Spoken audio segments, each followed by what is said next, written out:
Professionals, we're here to talk about suicide. You can tell from the intro. For sure.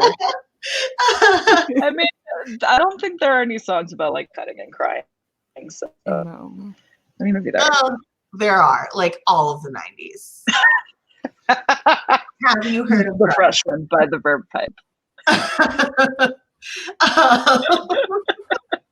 Oh, okay. That made me think of a very quick side story. Very quick about Freshman by the Verb Pipe. Sorry, our playing started on Facebook where I was trying to navigate stuff. Remember when we made our cards for Cards Against Humanity about suicide prevention things, and one of the ones that I made was cutting yourself crying listening to Sarah McLachlan. Oh my God. It's like me when I was 15. That's just what it was. Right. Like, literally. Yeah. Anyway, starting out strong on suicide and stuff today. Let's see what's the stuff. Real quick, let's do our rating because I already went there. What rated R? It's for language error and some disturbing images, which y'all are going to get some new images tonight, so I hope everyone's ready. Better be ready. So I am excited, as usual, to talk about suicide, this time with Ashley J. I'll do some introductions, let everybody introduce themselves, and then we'll get this thing going. So I am Jess. I work in and live in Denver, Colorado. And this is Arapaho, Cheyenne, and Ute land, where I'm from. And I work in the crisis system in Colorado and do lots of general rabble-rousing related to social justice and suicide. And I think that's enough probably about me. Des, do you want to introduce yourself? Say rabble-rousing again. Rabble-rousing. Woo! Love it. I'm Des. I'm cranky. This is I have Des. an echo. I run a project called Live Through This, which is a series of portraits and stories of suicide attempt survivors across the U.S. I'm cranky because I'm in an MSW program and also lots of other things. And I'm on Lenni Lenape land. All right. Ashley? Hi, y'all. It's Ashley J. I'm a actress, a social media marketer, and mental health advocate, and recently became the new host of Suicide Prevention Social Media. That deserves a dance, Jess. More effort. Do it. Dance. It's not really a dance. It's a shimmy. It's a shimmy. Like whatever. Like in the just 90s, do it. right? I'll get out of here. Okay. My husband and I have a fake website that we call White People Dancing, where we fake catalog videos that we've taken with our minds of white people dancing. Oh, I'm here with all of the weird stories tonight. make that dream a reality right now. I want to see it. It definitely reminded me of John's white people photography business that we're gonna do together. Oh god, yeah. My husband has a lot of jokes about making companies called John Rainey's Whites Only Blank. And there's like a secret plan to like undermine the power of white people involved in whatever that project is. It's a really involved ongoing joke that started with John Rainey's Whites Only Football. And has evolved from there. So yeah. Never stops being funny. Yeah. So let's talk about suicide. We got the end stuff covered already. Really well. The end stuff definitely happened. So, Ashley, tell us about what makes you interested in suicide or suicidology or suicide prevention, however you might talk about that. Sure. So I have a lot of lived experience with suicide.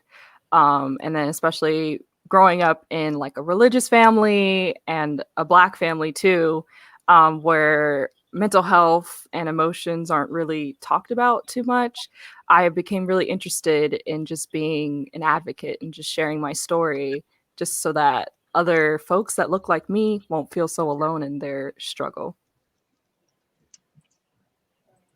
So were there particular things in your lived experience that kind of brought you to, I guess, the suicide space specifically, or is it more mental health generally that you're interested in, or both? It's both. Yeah. It's both. It's always going to be both for me. For me personally, my lived experience has to do with that I attempted suicide like over 5 times. So, so yeah, I have lots of lived experiences. And so from those attempts and just from going through those experiences, I actually started creating solo performances about my experience with depression, BPD, and PTSD. And so from there, that's where I started talking about, my experience. What do you think has been sort of most powerful for you on that, in that process, around sort of connecting? I think in particular, it sounds like with other Black, Indigenous, and people of color, or Black people specifically, around these issues. So what was the most significant? Yeah, what are some of the things that have been sort of stuck out as like the most significant or most powerful kinds of experiences with that? Yeah, so actually recently I had a Zoom session with a church on the East Coast that was predominantly Black. And I was talking about my experience with chronic suicidality alongside the host of the event, who she also is Black, and her name is Ashley. And she talked about her experience with suicide and like what that is and what that means. She like had this whole PowerPoint essentially displaying like the different types of suicide ideation. Like I was just like really impressed with the Zoom session, and I felt very well received. And then it was just so like, because I live in a predominantly white neighborhood. And so it was, and I grew up in the Black church, so I hadn't been in church for a minute. And so it was really nice to be talking about my story and just hearing just that older Black woman on Zoom being like, amen, amen. Hallelujah, yes. Like I was just like, this just brings so many just heartwarming memories. And so that was really significant recently that happened. Earlier this year, I actually started a subreddit called r/Black mental health, because I was involved. Well, I was a pretty like active lurker in a lot of mental health subreddits for BPD, depression, and PTSD. And what I noticed was that there was this lack of resources available. There was just like a lot of people there, and it was good for the community aspect. But for me, I'm like, well, how can I actually like cope, with this? Like it's nice to like vent and, have other people validate my emotions, but also like, how can I actually cope? Like, where can I go find a therapist? Like, what hotlines can I use if I want to? What's available to me? And so I created Black Mental Health as a space for Black folks, but it's turning more into BIPOC. And we also offer resources. Like we have a full just wiki page full of resources of how to find a therapist, how to cope with difficult emotions, mental health memoirs by BIPOC. So just offering that space for just Black folks to come in and just talk and vent, and then also, get help. Or if they're like, hey, I don't know what questions to ask my therapist, we're like, here, we have resources for that. We can help you and like come up with some ideas. Yeah. And so, so those are just like a couple really significant things that came out of part of my advocacy. Yeah, I feel like the subreddit blew up so fast, which is a really good sign that that's something that people really needed, right? Yeah. Which is really awesome. Right. How many people are on here? What? I was just looking. We've got 1.5K. Yeah, Awesome. in the subreddit. It's fast. Yeah. That's awesome. I love it. Yeah. I'm interested in general hearing about any hot takes on suicide that you might have, but I have like some specific questions that I'm interested in. So I want to make sure you have space to talk about things that feel the most important to you, because that's kind of the point of this for us. But if you want me to start asking questions, I can always go there too. Start asking questions. All right. So I'm someone who's been diagnosed with BPD before. I think it is a pretty common diagnosis. I think especially for white women, white young women who have attempted suicide. It's a really common diagnosis. I feel like almost everyone that I know that attempted suicide as a white younger woman got that at least at one point. But I also know in sort of in the bigger terms, that diagnosis carries a ton of stigma within the mental health community. There's a lot of discrimination based on it.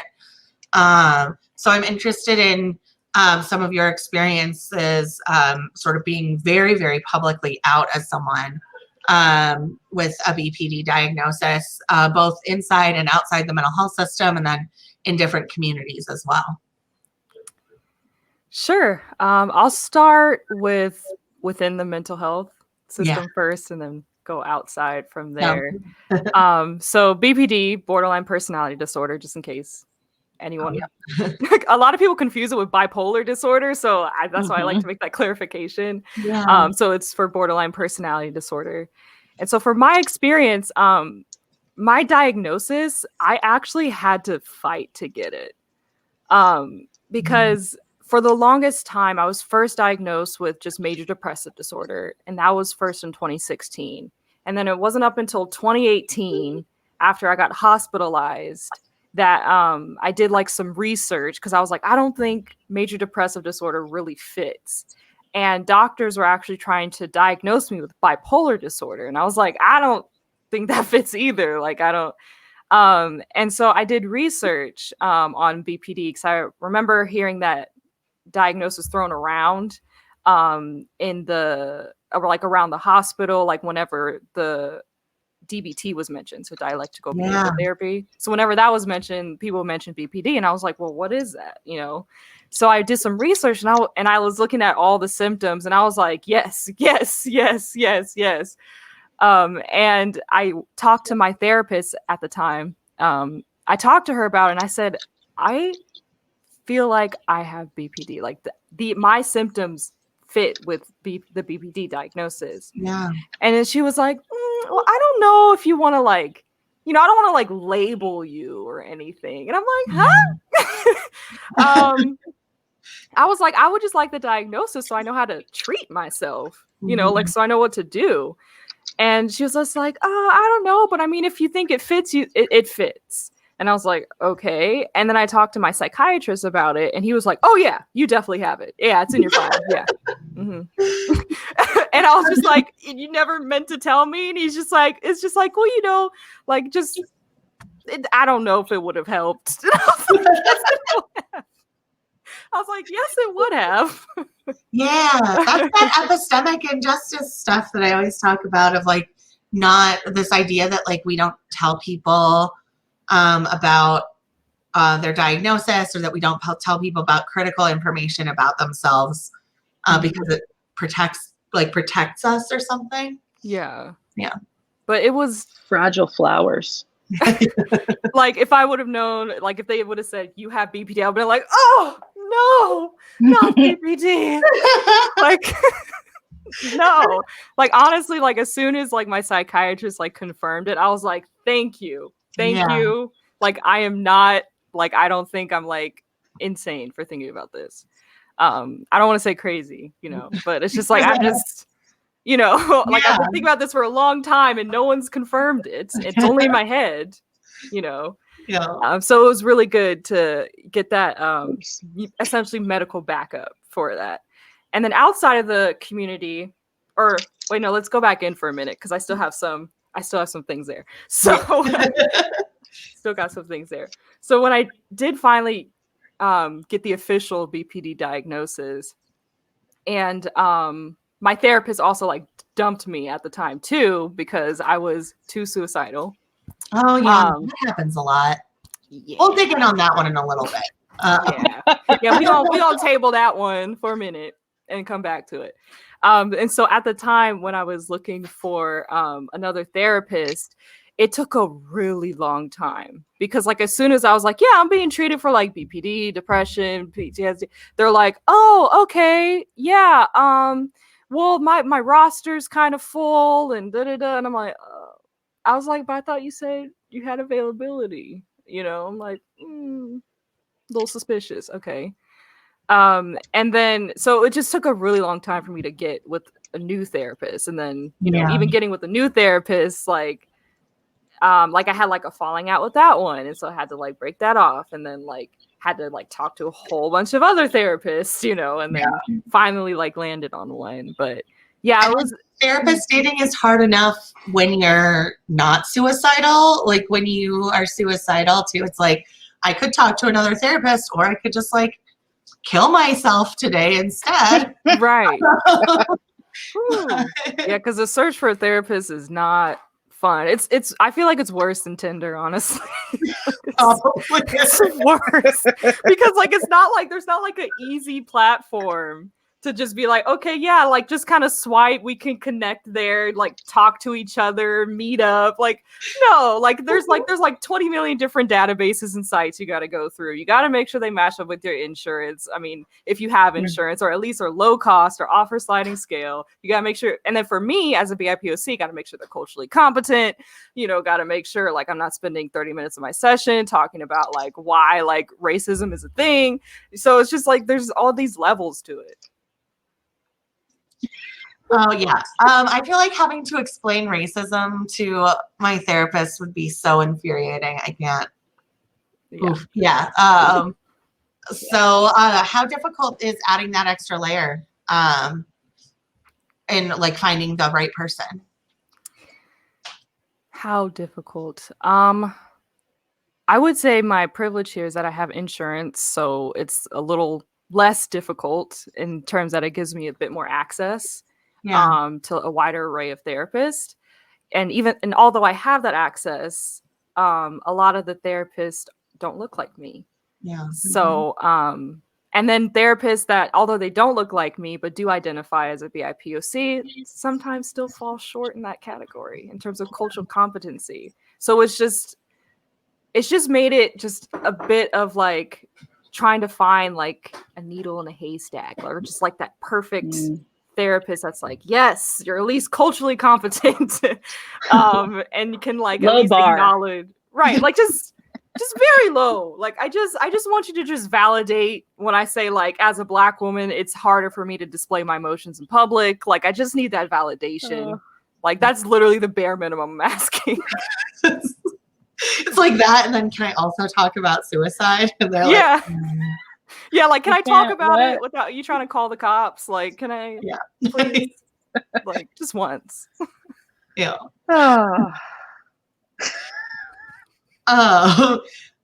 Let's see. We have a question from Fel. Fel would like to know if you have questions for your therapist to make sure they're safe or know enough about racism, or do you just have sort of unlimited patience and teach them all? Ooh, that's a great question. There's probably something between those two also. Right. It does take a lot of patience. I definitely don't have an unlimited amount. I definitely don't teach them all. And in my experience, it's not like it was an explicit conversation like racism is real and like, I don't know why you don't believe it. It was just more that I would mention how like, oh, as a Black woman, there's also this extra layer, you know, to this situation that I was in. And they were just kind of like, oh, you know, like I get it, you know, because I've been in a situation that, you know, that was like similar, but although I'm not Black, like I totally felt the same. And I'm like, did you though? Did you? Probably not. It's like, I was like, I don't know how. I was like, are you wearing just too much bronzer or something? Like, and you're not okay. But if there's, I mean, that's a great question. Like, how can you know like your therapist is safe? I know there's a couple like blogs and articles that I've read about it, about like questions to ask to know like if your therapist is culturally competent. And like I don't remember those articles. I'm so sorry. But I heard Google's a great place to start. We're expecting you to come armed with information. Yeah. But in my personal experience, usually like how I kind of test the therapist is when I'm like describing a scenario, I add that layer of like, and as a Black woman, and kind of like wait and see what their face does, because I'll say like, as a Black woman, and then the therapist is like, then I'm like, gotta go. Do you just not finish the sentence and walk out? Yeah, I'm like, old. Okay. Yeah. Oh man. Yeah, I think I have this list of questions that I put together as sort of a starting off place for asking just to try and test if therapists were safe for me. And then I started adding questions from other folks. So I have this like kind of running list that I use. But I feel like people in lots of different marginalized populations kind of have like their like testing questions or statements that they do. Yeah. So I come in like pretty aggressively about like, tell me all the situations where you would call 911. And it's like, no, I will not fill out your intake until you do my intake. Right. But yeah, I think that sort of step, especially when you're not doing well, most people don't start looking for therapists when they're doing really, really great, although sometimes we do. But yeah, like trying to do that when you're in distress is challenging to begin with, like just making it there, let alone having to like then test if this person is safe or not. Right. Yeah, it's funny. I have a list too, but I go in, I'm just like, hey, so can I talk about killing myself? Like, are you gonna be okay with that? Because that's a thing I deal with. Right. Yeah. I should probably start doing that. Oh yeah, for sure. Yeah. Can you handle Black people? Can you talk about suicide? Like bare minimum, just bare minimum. So then I'm also interested in sort of outside of mental health communities, related to either BPD or suicide or both, because I feel like those have a pretty strong correlation for many of us. What kinds of experiences have you had around sort of like challenges with stigma and discrimination around those things in other spaces? Like around my diagnosis and around diagnosis or suicide outside of the mental health community. Well, I know a lot of it probably came from maybe my like immediate circles. Because like I stated earlier, I grew up in a religious environment. So at first, when I got a depression diagnosis in 2016, my dad would always like to call it my situation. Oh. I was just like, oh, that's cute. Okay. Like my situation. Yeah. And so it just took a while for like my parents, and I would even say like my family, to like come to terms like, oh, this is serious. She does need help. But yeah, it was just like a lot of, it was kind of like a lot of just like convincing, which I felt was really unnecessary. Because for me, and I also shared this with like the Zoom session I was in on Saturday, is that, in a religious community, especially in the Christian faith, like the word faith is mentioned like 450 times in the Bible, in the NIV version. And so essentially the definition of faith is just having like a strong trust in someone or something. And like, that's with little to no evidence. Like, that's what faith means. And so for me to like come to my parents or just anyone in the faith community and be like, yes, I have depression. It's hard for me to get out of bed. Like, I've attempted suicide, yada, yada. It just wasn't accepted so readily until like I proved that I had it. Like, unless they seen something, you know, or unless somebody's like, hey, here's a picture of it happening, you know. This is how sad I am in this picture. Right. And then like, even then sometimes I feel like people would still be like, I don't know if that's real. Like, yeah, just like a special guest for a minute because he's jumping all over me. Sorry. Okay. Oh, very good. Aw. That guy. Love him. I have a chihuahua too. Yeah, they're the best. Same. They're so intense. Mine just pisses intensely all over everything. Oh, Otherwise, she's pretty chill. Oh, I'm gonna kick her ass out. don't do that. She has nowhere to go. She'll find friends.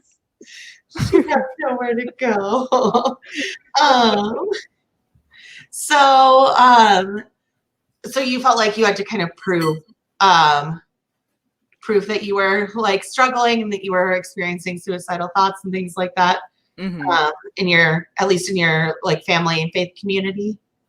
Yeah, like I felt like I had to prove it to them somehow. Yeah. But what's hard for me is that it's really hard for me to like outwardly show these things, because with the way that I experience BPD, it's very internal. Like it's not very outwardly, you know, as you know, you hear about BPD or even Google it. Like if you just do a simple Google BPD, you'll see like, oh, like why are people with BPD so manipulative? Or like, why is my like ex-girlfriend saying that she's gonna kill herself if I break up with like because she broke up with me or something like that. Yeah. You know? And I'm like, for me, I'm like, I don't do that. Yeah. Mine's is more a lot of self-invalidation and just like, you know, beating myself down and like hiding my emotions because like I don't want to come off as that way. And then the extra layer there is, as a Black person, like I don't want to like be having like a episode in public or with someone like I don't know, because I don't know what they're going to do. Like, I don't know if my life is going to be in jeopardy.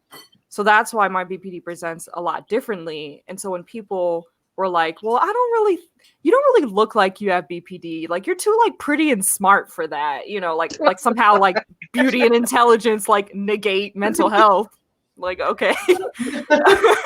You know, and so it's just really hard for me to like even like prove, you know, that I have BPD unless you're my fiance and you live with me, you know. Yeah. And then but luckily my fiance, he's definitely like, yeah, you have it. Yeah. Like he's like my psychiatrist, just like, yeah. Yep. I mean, I still love you, babe, but just that BPD. Oh, are we ready to talk about some beefs? I know we've kind of been a little beefy this whole time anyway, but is it time for the beef corner? Is it time? Yeah. Are you all ready for some disturbing images? I mean, I'm ready. Should I do the thing? Do it. It's beef corner. Do it. Yeah. Oh, beef I feel like corner. we should add music to this, like I don't. Well, luckily we have the audio for that, so maybe we'll just use that. Just make sure you pay the creator. Just pay them. I love it. Here we go over here. Oh yeah. All right. Des, I hear intakes are your beef this week. Uh-oh. No, that was last week. What's my beef this week? I don't know, fuckery. Just You're mad about social work this week. I'm mad about social work. Yeah, like intakes. I'm still mad about intakes? Why are you saying I'm mad about intakes? What did she say in the comments? But you're mad about intakes. I see. I didn't see that happening. That was last week. Yeah, I don't know.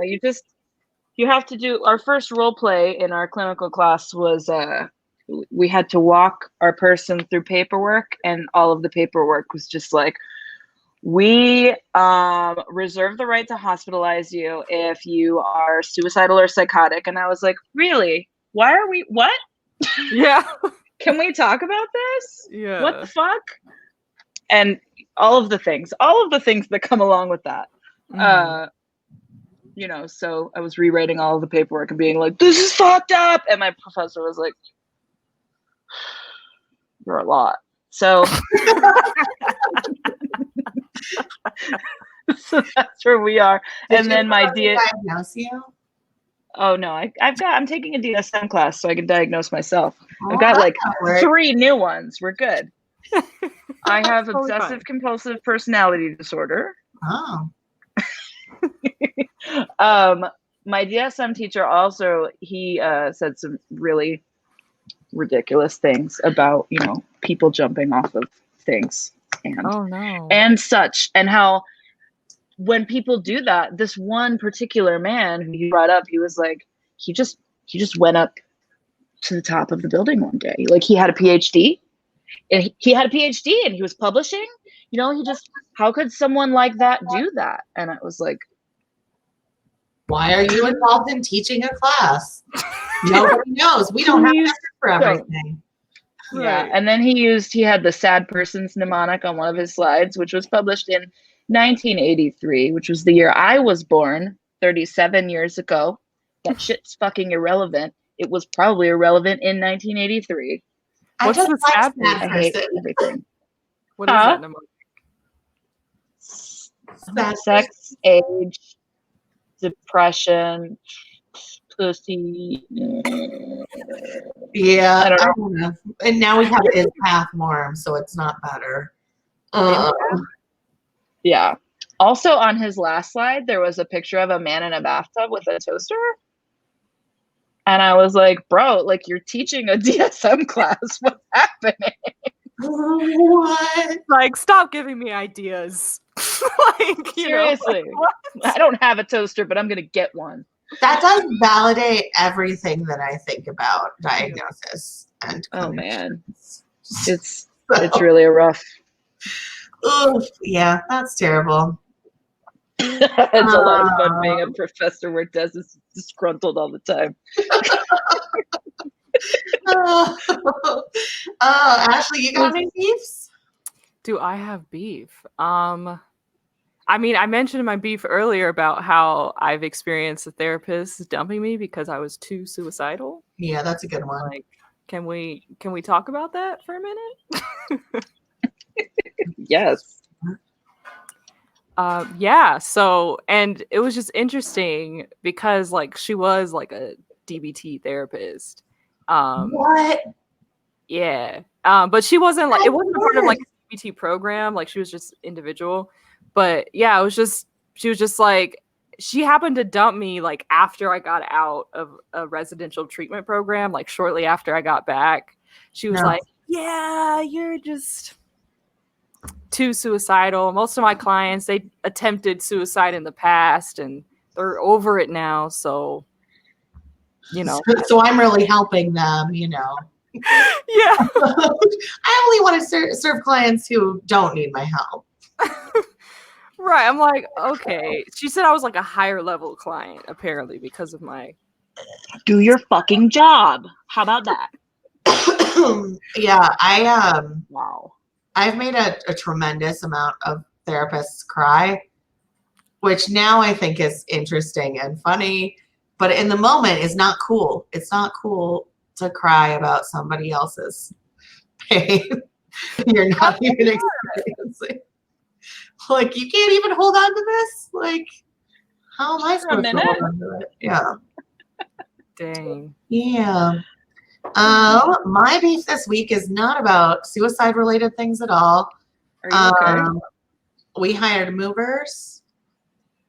Oh, shit, yes. And they started moving our stuff, and then they were like, there's too much stuff, but they didn't fill the truck. And then I had to hire second movers the same day to finish moving our stuff. And then they broke a bunch of things. No. It was the dumbest. I don't. And moving I is cannot hard. believe It's you hard. didn't tell me. Yeah. Wow. Oh, and then John's scooter. John was driving his scooter from our old place to our new place, and it broke down, and he had to push it 3 miles in the middle of the movers not being movers. Oh. Yeah, it was rough. But this the guy got a friend who is a 3-legged, one-eyed cat for a roommate. So Aw. it's going pretty well. She ignores him, and he desperately wants to be her friend. Can we talk about the other thing that happened? What else? Which one? The wooden box. Oh yeah, I have a coffin. Excuse me? I have a coffin. It was part of an art piece, and now it's just a coffin. A lovely friend named Claire helped me make it, and I used it in an AAS conference presentation once, and so I had them move the coffin. The second movers moved the coffin, but they thought it was a coffin from a child we had that died or something, and so they were like, "Oh, did you have a kid die?" And I was like, "No." What? And they were like, "Do you have any kids?" And I was like, "No." And they were like, "Well, who's the coffin for?" And I was like, "Me?" And they were like, kind of looked at me and like looked at the coffin. I don't fit in this coffin. It's not like my coffin. Anyway, this was no good, reasonable conversation to have about this with them, but it was weirder than I expected it to be. Like I went in knowing it was going to be weird, but Yeah. Yeah, you did. it was weirder than I ever would have dreamed. So yeah, so Wow. the coffin, yeah, that happened. I kind of forgot about that part. How? I don't know. This week was tough. Moving is terrible. But look at our cute new house. It It is is really cute. cute. So I guess worth it, but um this guy seems fine. He didn't have any problems with the coffin. He has a backyard now. Oh yeah, he gets to bark and stare at a squirrel while he poops, which is important to him. Chihuahua behavior. Love it. Yeah. Yup. Any more beefs, anyone? I have so many, but we don't have enough time. I know. That's right. I mean, it's really the whole thing is really just beef corner about suicide. Mostly, actually, it's mostly not about beefs about suicide. It's more beefs about suicide prevention. Oh, Yeah, yes. it's beefs about fuckery. Like, Yeah. let's be Yeah. real. Can we talk about how that 988 number was approved, but it won't be available until 2022? And people are like, it's available. not working. All of Twitter is just like 988's not working. Okay, Don't but do it. Did you know that like technically it's not going to be funded and available, but the phone companies could start having calls, letting calls go through to that number any day they want. So people could be calling it and just having it ring, Wow. ring, and ring into endless nothingness. Oh, Now I want to try. Yeah, that's a cool thing for suicidal people to experience. Yeah. Everybody's making great plans. The government's killing it. They're killing Yeah. something. Right. Like Lots that's of even something. worse. Like that's worse than getting put on hold when you call a hotline. Yeah. Like I've got put on hold so many times. Yeah. It's not Yeah, I healthy. think the whole situation is so fucked up with hotlines because we want them to be everything and we don't fund them to be everything, and there's no standards. The standards of care that we do have are all about like, do you know when to call the police? Which is like, what if we didn't? As a starting off point, like what if we were just like, no, Yeah. I know when to call the police. Never. You don't call anyone else. Do literally anything else. Tie your shoes. Yes. Chew some gum. I don't care. Wash some clothes. Brush your teeth. Like, Just yeah. eat a cookie. Make yourself really fucking bored and you will be okay. Do anything you want besides calling the cops right now. Yes. Like use one of your coping skills and don't call the police.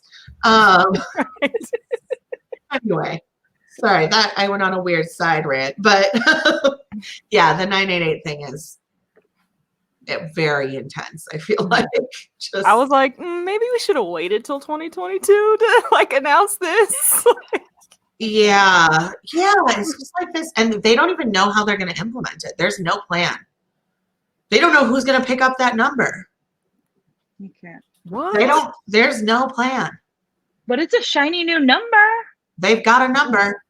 And they said they're going to build infrastructure. So when they say build infrastructure, we know that's serious. Yeah, right. Mm-hmm.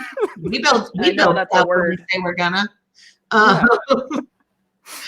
Yeah, that's a word. So is Beef Corner over, or is it like still going?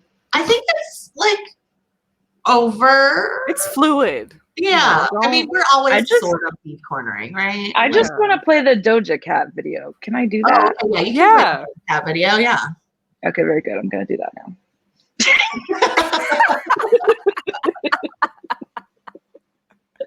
Yes. It just never stops being the best. No, I'm really glad I showed this to you. It was a really important moment for us. Yeah, it was.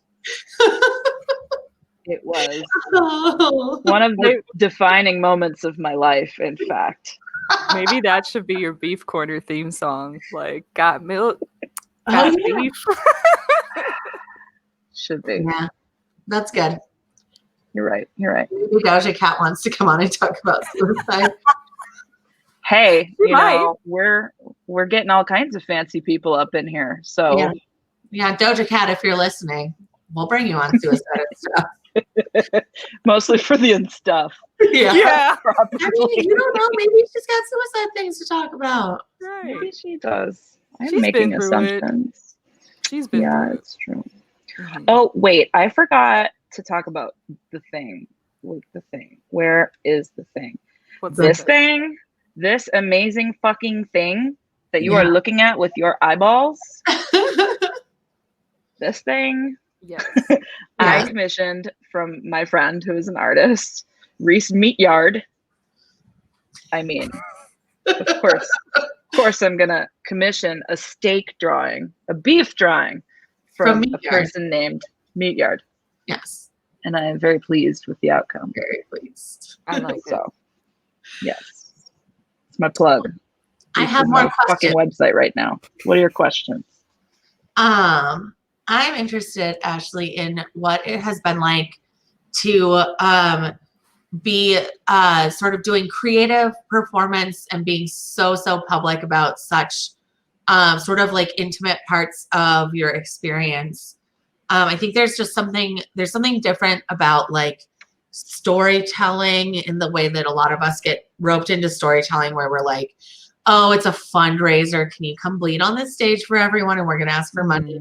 Versus like doing something that's performance related. I think there's just different motivation and goals and process around that. We've got a lot going on here. So I'm just interested in what that's been like for you, and how you see that being different maybe from some of those other ways that we get asked to share our stories.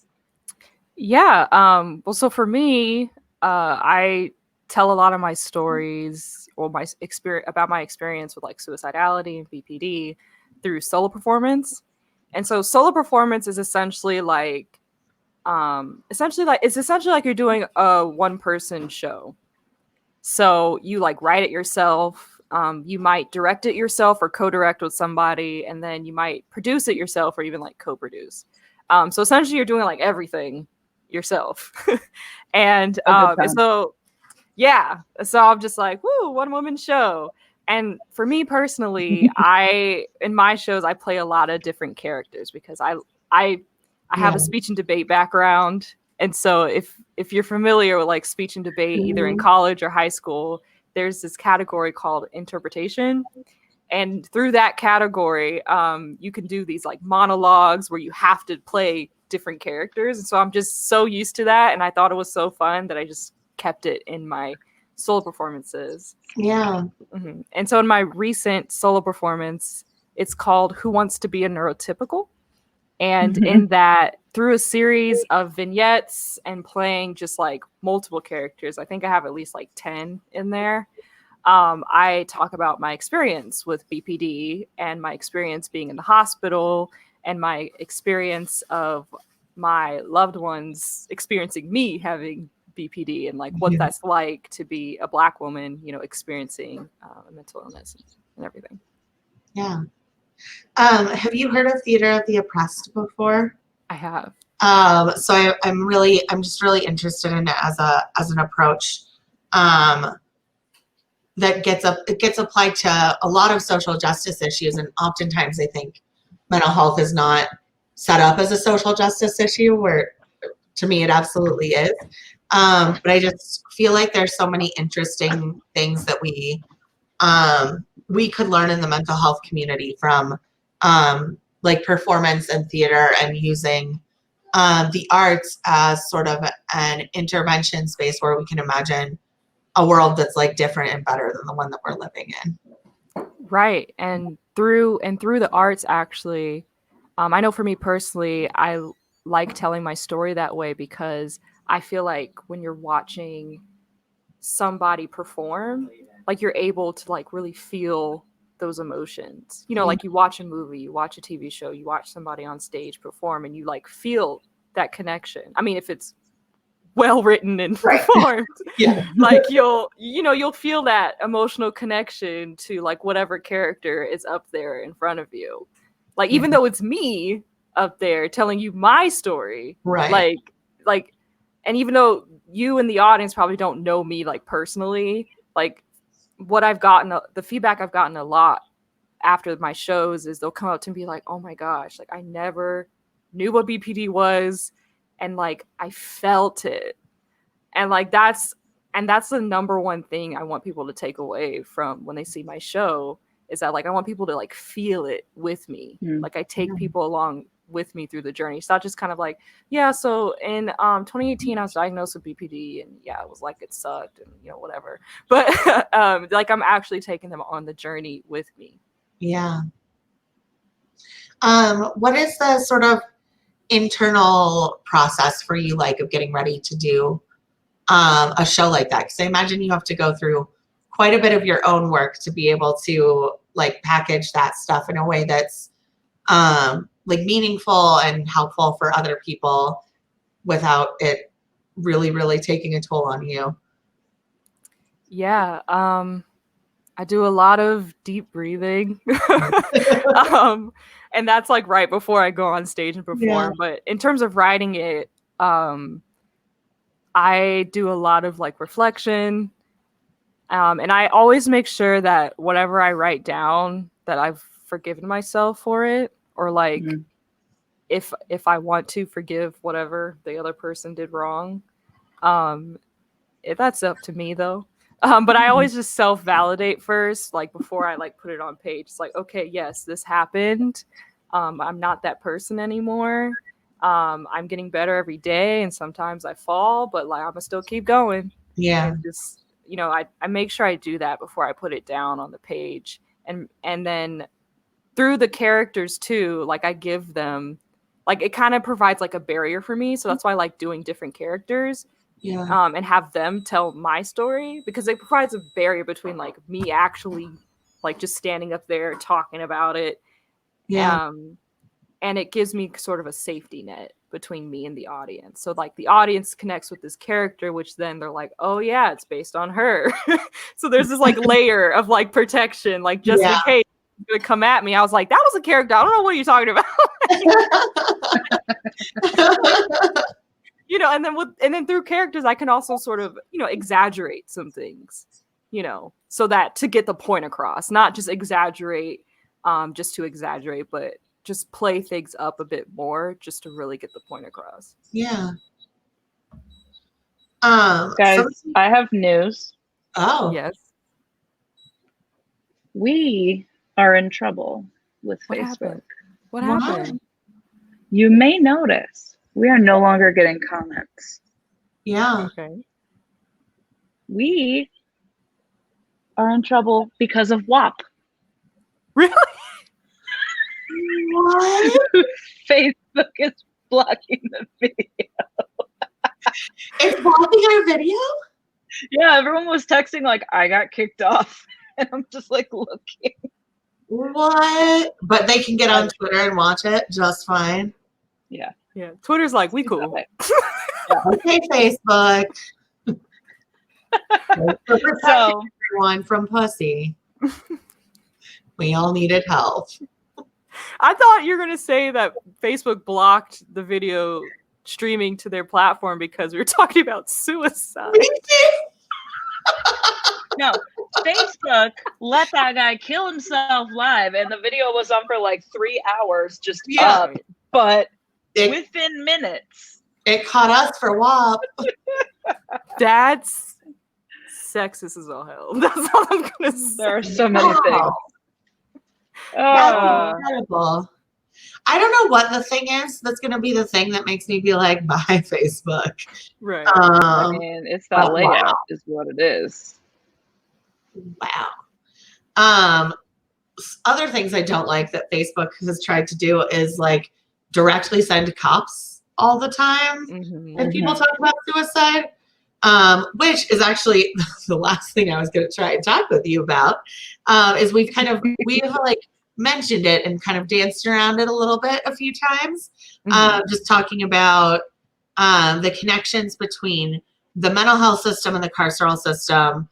I think specifically for BIPOC, but also just for everyone, and some of the impact of those systems being connected. Oh, he just noticed that my husband is here. He perked up. There you go, buddy. It's John. You can go say hi. So back to the carceral system. That connection between the mental health and carceral system is so much stronger than any of us would like to admit, and causes quite a lot of problems. So I'm interested in your thoughts. My thoughts on anything related to the connection. That was a long question. I'm like, I'm confused. Sorry. Yeah. Sorry. I got distracted in the middle by Sean. It's okay. Can you repeat the question? Yes. Mental health system and the carceral system are sort of inextricably intertwined. I got there because Facebook for a while was sending 911 to people's houses. But I think that's a strong connection between those systems. So I'm interested in your thoughts on some of the like concerns related to that, things that you might like to see instead, how that specifically impacts communities of color, any of that. Yeah, I mean, just right where I live, in the Bay Area, in the city that I'm in, there's a man named Miles Hall, who was Black and he had a mental illness, and he was shot by the police here. So like right in my own city. So not too far from me. So I'm heavily against the cops being called on people. And I honestly advocate more for community-based healing, and like any sort of cop involvement should just be abolished, should never be involved, honestly. And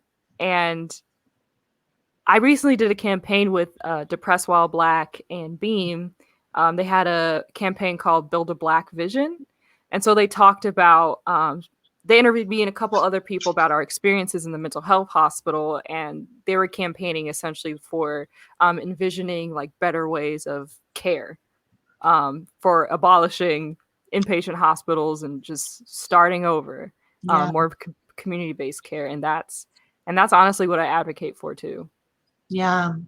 I think I really agree that mutual aid and community care are just so much more healing and effective than like anything that we've come up with. We've basically created like institutions that mimic carceral systems because they were the same system originally in a lot of spaces. Like the mental health and the carceral system haven't really been separate institutions for that long in many spaces. So, and we know that neither of those systems is really doing any work to heal anyone. That's not really the focus in those spaces. So, what kinds of community-based care would you want to see? Like, what kinds of things would you want to see if you had a magic wand?